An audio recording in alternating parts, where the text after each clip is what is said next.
ಚಿತ್ರಕಲಾ ಶಿಕ್ಷಣ ಯೂಟ್ಯೂಬ್ ಚಾನಲ್ಗೆ ನಿಮ್ಮೆಲ್ಲರಿಗೂ ಕೂಡ ಪ್ರೀತಿಯ ಸ್ವಾಗತ. ನಾನು ಹೇಮಾಪಿ.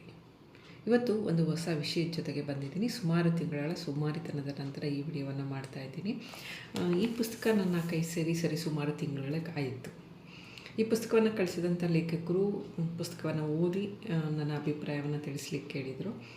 ನಾನು ಈ ಪುಸ್ತಕವನ್ನು ಓದಿದೆ, ಆದರೆ ಅವ್ರಿಗೆ ಅಭಿಪ್ರಾಯವನ್ನು ತಿಳಿಸಲಿಲ್ಲ. ಯಾಕೆಂತಂದರೆ ನನಗೆ ಕಾಲ್ ಮಾಡಿ ಅವ್ರಿಗೆ ವಿಷಯವನ್ನು ಹೇಳೋದಕ್ಕಿಂತಲೂ ಸರ್ಪ್ರೈಸಾಗಿ ಯಾಕೆ ನಾನು ಒಂದು ವಿಡಿಯೋ ಮೂಲಕ ಅವರಿಗೆ ನನ್ನ ಅಭಿಪ್ರಾಯವನ್ನು ತಿಳಿಸಬಾರ್ದು ಅಂತ ಅನಿಸಿದ್ರಿಂದ ನಾನು ಅವರಿಗೆ ಕಾಲೂ ಕೂಡ ಮಾಡಲಿಲ್ಲ, ಹಾಗೆ ವಿಡಿಯೋನೂ ಮಾಡಲಿಲ್ಲ, ಮತ್ತು ಅವ್ರಿಗೆ ಅದನ್ನು ಕಳಿಸ್ಲೂ ಇಲ್ಲ.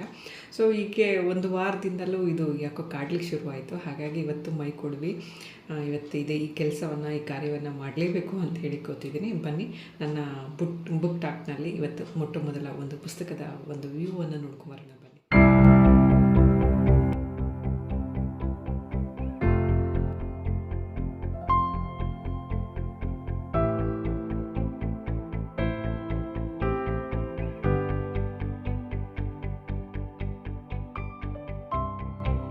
ನೋಡಿದ್ರಲ್ಲ, ಪುಸ್ತಕ ಯಾವುದು ಅಂತ ಗೊತ್ತಾಯ್ತಲ್ಲ. ಈ ಪುಸ್ತಕದ ಒಂದು ಸಣ್ಣ ಹೊರನೋಟ ಅಷ್ಟೆ. ಈ ಪುಸ್ತಕದ ಹೊರಗಿನ ಅಂಶಗಳು ಮತ್ತು ಪುಸ್ತಕದ ಒಳಗಿನ ಅಂಶಗಳು ಸಾಕಷ್ಟಿದ್ದಾವೆ. ಮತ್ತು ಈ ಪುಸ್ತಕದ ವಿಶೇಷತೆ ಏನು ಅನ್ನೋದನ್ನು ಒಂದು ಸಣ್ಣ ಪ್ರಮಾಣದಲ್ಲಿ ತಿಳ್ಕೊಳ್ಳೋಣ ಬನ್ನಿ ಸ್ನೇಹಿತರೆ. ಬಹುಶಃ ನಾನು ಅನ್ಕೋತೀನಿ ಈ ಪುಸ್ತಕದ ಶೀರ್ಷಿಕೆ ನಿಮಗೆ ಉಲ್ಟಾ ಕಾಣಿಸ್ತಾ ಇರ್ಬೋದು. ಪುಸ್ತಕದ ಶೀರ್ಷಿಕೆ ಮಾತಿಗಿಳಿದ ಚಿತ್ರ, ಲೇಖಕರು ಲಕ್ಷ್ಮಣ್ ಬಾದಾಮಿ. ಪುಸ್ತಕದ ಹೆಸರೇ ಒಂದು ರೀತಿ ಚೆನ್ನಾಗಿದೆ. ಮಾತು ಮನುಷ್ಯ ಜೀವಿಯ ಜೀವಾಳ. ಇಂಥ ಮಾತನ್ನು ಚಿತ್ರಕ್ಕೆ ಆರೋಪಿಸಿ ತಮ್ಮ ಮಾತನ್ನು ಚಿತ್ರಗಳ ಮೂಲಕ, ಚಿತ್ರಕಲಾಕೃತಿಗಳ ಮೂಲಕ ಆಡಿಸಿದ್ದಾರೆ ಲೇಖಕರು. ಇಲ್ಲಿ ಹಲವಾರು ದೇಶಗಳ ಕಲಾವಿದರು, ಕಲಾಕೃತಿಗಳು, ಕಲಾಪಂಥಗಳು ಮಾತುಗಳಿದ್ದಾರೆ. ಹಾಗಾಗಿ ಲೇಖಕರು ಈ ಪುಸ್ತಕದ ಒಂದು ಟ್ಯಾಗ್ಲೈನನ್ನು ಕೂಡ ತುಂಬ ಚೆನ್ನಾಗಿ ಕೊಟ್ಟಿದ್ದಾರೆ ಅಂತ ನನಗನ್ನಿಸುತ್ತೆ. ಬಹುಶಃ ಟ್ಯಾಗ್ಲೈನ್ ತುಂಬ ಚೆನ್ನಾಗಿದೆ. 18 ದೇಶಗಳ 24 ಕಲಾಪಂಥಗಳ 30 ಕಲಾಕೃತಿಗಳು ಅನ್ನುವಂಥ ಒಂದು ಸಣ್ಣ ಟ್ಯಾಗ್ಲೈನನ್ನು ಇದೇ ದೃಷ್ಟಿಯಿಂದ ಲೇಖಕರು ಇಲ್ಲಿ ಕೊಟ್ಟಿದ್ದಾರೆ. ಇನ್ನು ಈ ಪುಸ್ತಕದ ಲೇಖಕರು ಲಕ್ಷ್ಮಣ್ ಬಾದಾಮಿಯವರು. ಈ ಪುಸ್ತಕದಲ್ಲಿ ಲೇಖಕರ ಪರಿಚಯದಲ್ಲಿ ಲೇಖಕರು ಪರಿಚಯವನ್ನು ಮಾಡಿಕೊಟ್ಟಿರೋ ಹಾಗೆ ಬಾಗಲಕೋಟೆ ಜಿಲ್ಲೆ ಶಿರೂರು ಅವರ ಒಂದು ಸ್ವಂತ ಸ್ಥಳ. ಕಲಾ ಶಿಕ್ಷಣವನ್ನು ಪಡೆದ ನಂತರದಲ್ಲಿ 2008ರಿಂದ ಸರ್ಕಾರಿ ಪ್ರೌಢಶಾಲೆಯಲ್ಲಿ ಪ್ರಸ್ತುತ ಕೂಡ ಚಿತ್ರಕಲಾ ಶಿಕ್ಷಕರಾಗಿ ಸೇವೆಯನ್ನು ಸಲ್ಲಿಸ್ತಾ ಇದ್ದಾರೆ. ಮತ್ತು ಲೇಖಕರೇ ಹೇಳ್ಕೊಂಡಿರೋ ಹಾಗೆ ಅವರು ಬ್ರಷ್ ಹಿಡಿದಿದ್ದಕ್ಕಿಂತ ಹೆಚ್ಚಾಗಿ ಪೆನ್ ಹಿಡಿದು ಅಕ್ಷರಗಳ ಜೊತೆ ಒಡನಾಡಿದ್ದೇ ಹೆಚ್ಚು ಅಂತೇಳಿ ಹೇಳ್ಕೊಂಡಿದ್ದಾರೆ. ಬಹುಶಃ ಹಾಗಾಗಿ ಇಂಥ ಒಂದು ಅಮೂಲ್ಯವಾದ ಕೃತಿ ನಮ್ಮ ದೃಶ್ಯಕಲಾ ಪ್ರಪಂಚಕ್ಕೆ ಸಿಗಲಿಕ್ಕೆ ಸಾಧ್ಯ ಆಗಿದೆ ಅಂತ ನನಗನ್ಸುತ್ತೆ. ಹಾಗೆ ಅವರು ಹಲವಾರು ಕವನ ಸಂಕಲನ, ಕಥಾ ಸಂಕಲನ ಬರೆದಿದ್ದಾರೆ. ಆದರೆ ನಾನಿಲ್ಲಿ ಮುಖ್ಯವಾಗಿ ಮೆನ್ಷನ್ ಮಾಡ್ತಾ ಇರೋವಂಥದ್ದು ನಮ್ಮ ದೃಶ್ಯಕಲಾ ಪ್ರಪಂಚಕ್ಕೆ ಸಂಬಂಧಿಸಿದಂತೆ ರೂಪ ಮತ್ತು ನಿರೂಪ ಅಂಥೇಳಿ, ಅಂದರೆ ಪೇಂಟಿಂಗ್ಗಳನ್ನು ಕುರಿತಾದಂಥ ಒಂದು ಪುಸ್ತಕ. ನಾನು ಈ ಪುಸ್ತಕವನ್ನು ಓದಿಲ್ಲ, ಆದರೆ ಮತ್ತೊಂದು ಒಂದು ಪುಸ್ತಕ ಈಗ ನೀವು ಪರಿಚಯ ಮಾಡ್ಕೋತಾ ಇರುವಂಥ ಮಾತಿಗಿಳಿದಂಥ ಒಂದು ಚಿತ್ರ. ಈ 2 ಕಲಾಕೃತಿಗಳು ನಮ್ಮ ದೃಶ್ಯಕಲಾ ಪ್ರಪಂಚಕ್ಕೆ ಅವರು ನೀಡಿರುವಂಥ ಒಂದು ಕೊಡುಗೆಗಳಾಗಿದ್ದಾವೆ. ಹಾಗೆ ಈ ಪುಸ್ತಕದ ಮುಖಪುಟ ಕೂಡ ಆಕರ್ಷಕವಾಗಿಯೇ ಇದೆ. ಬಿಳಿ ಮತ್ತು ತಿಳಿ ಆಕಾಶ ನೀಲಿ ವರ್ಣದ ಸಂಯೋಜನೆಯಲ್ಲಿರುವಂಥ ಒಂದು ಹಿನ್ನೆಲೆ.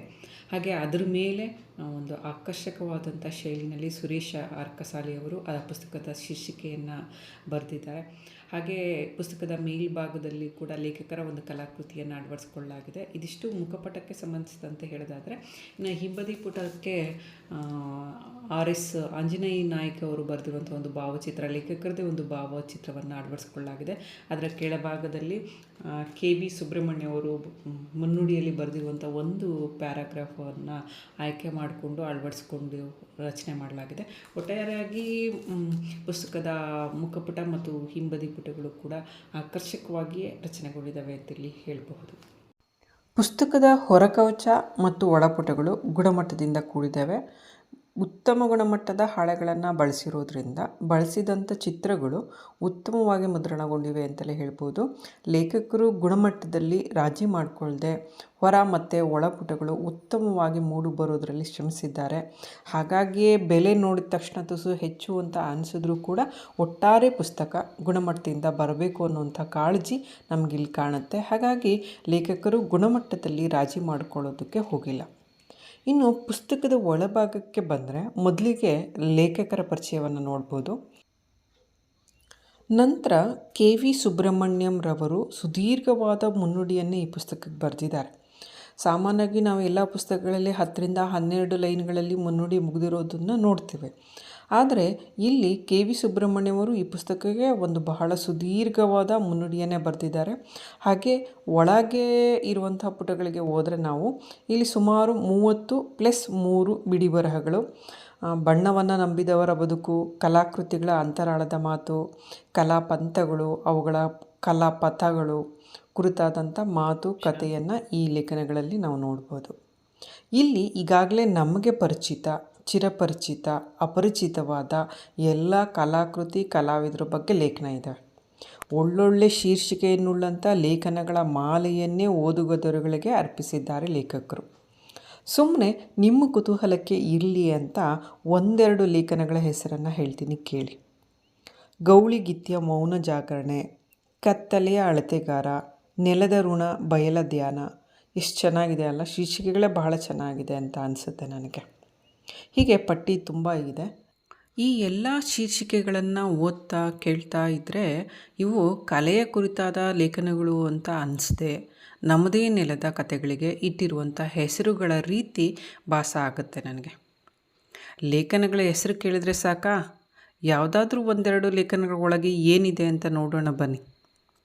ಮೊದಲನೇ ಲೇಖನನೇ ತಗೊಳ್ಳೋಣ, ತಾಯ್ತನದ ತಾಧ್ಯಾತ್ಮತೆ ಅಂತೇಳಿ.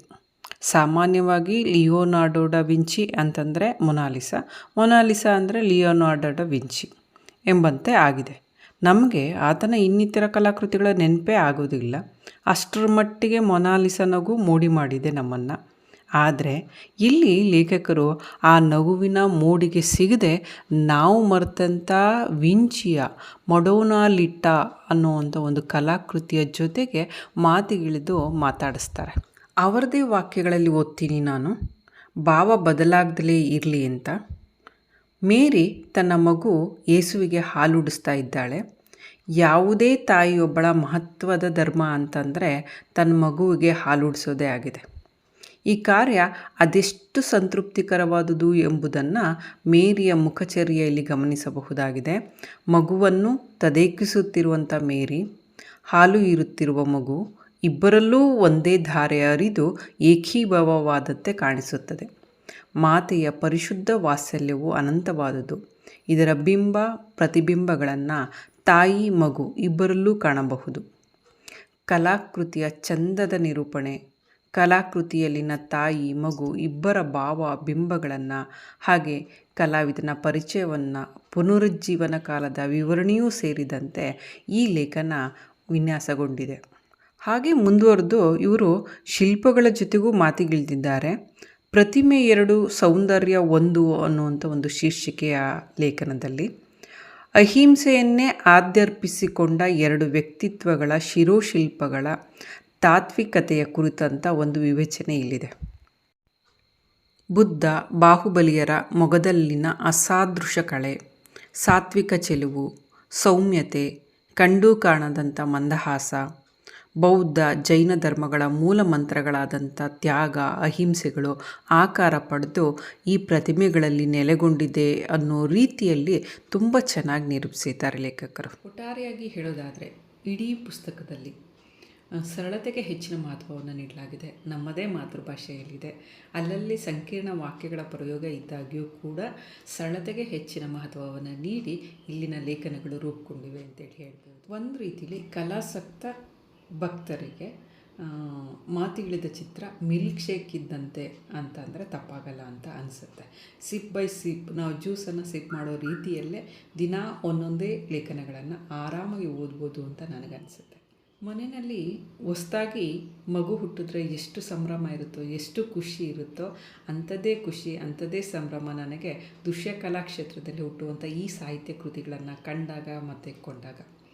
ಕಲಾವಿದರು, ಕಲಾ ವಿದ್ಯಾರ್ಥಿಗಳು, ಕಲಾಸಕ್ತರು ಯಾರಿದ್ದಾರೋ ಅವರೆಲ್ಲರ ಸಂಗ್ರಹದಲ್ಲಿ ಇರಲಿಕ್ಕೆ ಯೋಗ್ಯವಾದಂಥ ಒಂದು ಕೃತಿ ಅಂತಲೇ ನನ್ನ ಭಾವನೆ.